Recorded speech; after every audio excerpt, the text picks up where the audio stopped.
Great environment, boy.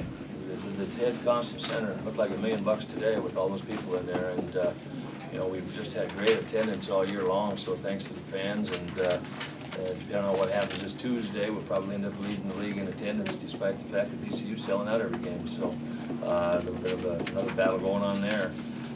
If you look at the stat sheet and you watch the game, you know, we outplayed BCU in a lot of categories. That might have surprised some folks.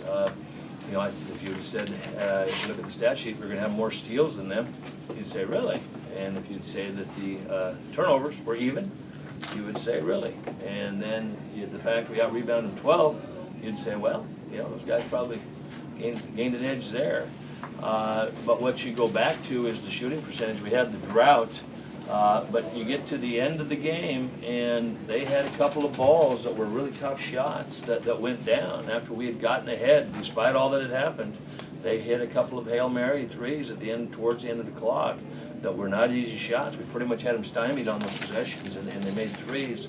We answered them some, but if you look at the 38 to 36 percentage, you'd say, well, pretty even shooting percentage. But where they gained ground was when the ball rolled off their hands at the free throw line and at the three-point line. That's where they gained, you know, an edge that was enough to win by 4.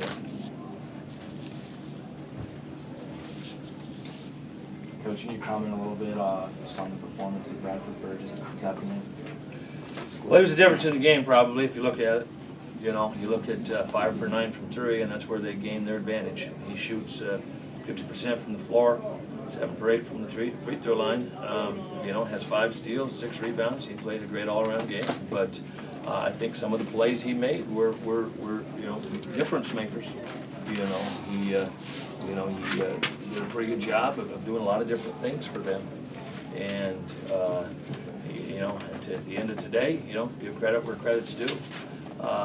We're going to have a circumstance where, you know, we've beaten these guys, I don't know, the last 8 years. I was looking at some articles somebody wrote. We've beaten these guys 11 times the last 8 years. And 10 times, I think, the last 8 years. But, you know, 5 of those times we had to beat them in Richmond. So it's almost like we got to play 2 for 1 with those guys, because typically we play home and home, and then we got to play in the tournament. And so we've had, every time we've won the tournament, which is 3 times, we've had to beat BCU in Richmond. So, you know, despite the outcome, and no matter what happened here today, that was still probably the reality. Is when you go to Richmond, you're probably going to be playing for even more of the marbles. And you know, they've got bragging rights for a while, but there still looms that possibility out there. And for us, it seems like just inevitable that we get to have to try to win a road game in Richmond to try to win the championship, and that's just a fact. We're quite comfortable with that. You mentioned the drought. I mean, you guys go 14 for 25 in the first half, and then have that long stretch. Did you do anything defensively, or were you guys not pressing? Well, you know, they haven't had a technical in about 3 years. I mean, they're just trying to be so physical with us that to try to disrupt, and I just thought that was, you know, a difference maker. They was trying to see how much they could bump and get away with, and if the officials weren't looking, how much they could grab. And that's why I got technical, and I thought during that stretch that was, you know, kind of what was going on a little bit, and I thought, you know, we end up with a situation with a little bit of frustration. The ball doesn't go in, but during that same stretch, it wasn't exactly, you know, they weren't reinventing the peach basket either. What was the second technical for play?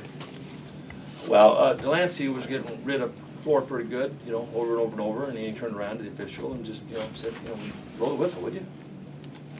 Did you feel like you might have caught the ref's attention a little bit after you got that first technical? Things might even out? I don't get technicals, so, you know, if I do, somebody should probably do some soul searching that they're, you know, maybe look good on TV, but they weren't looking in good in my eyes at that point.